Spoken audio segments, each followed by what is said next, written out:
Chapitre 2. La prestidigitation. Pour réussir en prestidigitation, il faut 3 choses. De l'adresse, puis ensuite de l'adresse, puis encore de l'adresse. L'art de la prestidigitation tire ses artifices de l'adresse des mains, des subtilités de l'esprit et de tous les faits merveilleux que produisent les sciences exactes. La physique, la chimie, les mathématiques en général, la mécanique, l'électricité, le magnétisme en particulier, lui fournissent de puissantes ressources. Pour être un habile prestidigitateur, s'il n'est pas nécessaire de connaître à fond toutes ces sciences, il faut au moins les avoir assez étudiées pour les comprendre et pour en utiliser au besoin quelques principes. Ce qu'il importe surtout de posséder dans cet art de magie simulée, c'est une grande adresse dans les doigts et une extrême finesse dans l'esprit.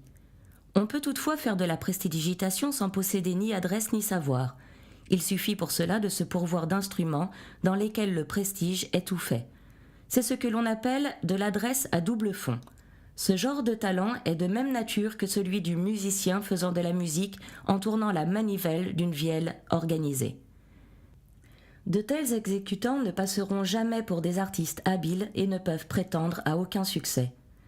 L'art de la prestidigitation se divise en plusieurs branches. Ce sont, premièrement, les tours d'adresse, exigeant des études suivies et de longs exercices. Les mains et la parole sont les seuls instruments pour l'accomplissement de ces prestiges. Deuxièmement, les expériences de magie simulée, artifices tirés des sciences et auxquels se joignent les tours d'adresse. Cet ensemble de prestiges porte le nom de truc d'escamotage.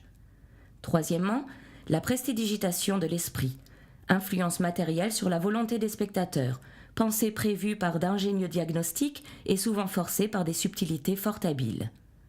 Quatrièmement, le magnétisme simulé, imitation des phénomènes magnétiques, seconde vue, lucidité, divination, extase et catalepsie.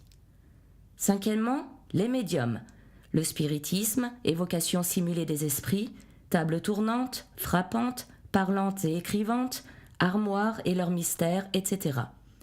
Sixièmement, il y a enfin une infinité de tours auxquelles on ne saurait donner de classement dans la prestidigitation.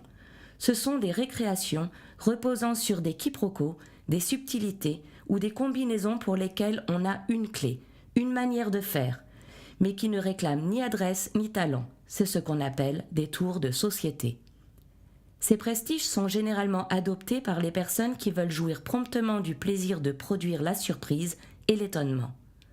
On trouvera à la fin de cet ouvrage quelques-uns de ces tours dont nous ferons un chapitre spécial auquel nous donnerons ce titre, l'art de devenir sorcier en quelques minutes.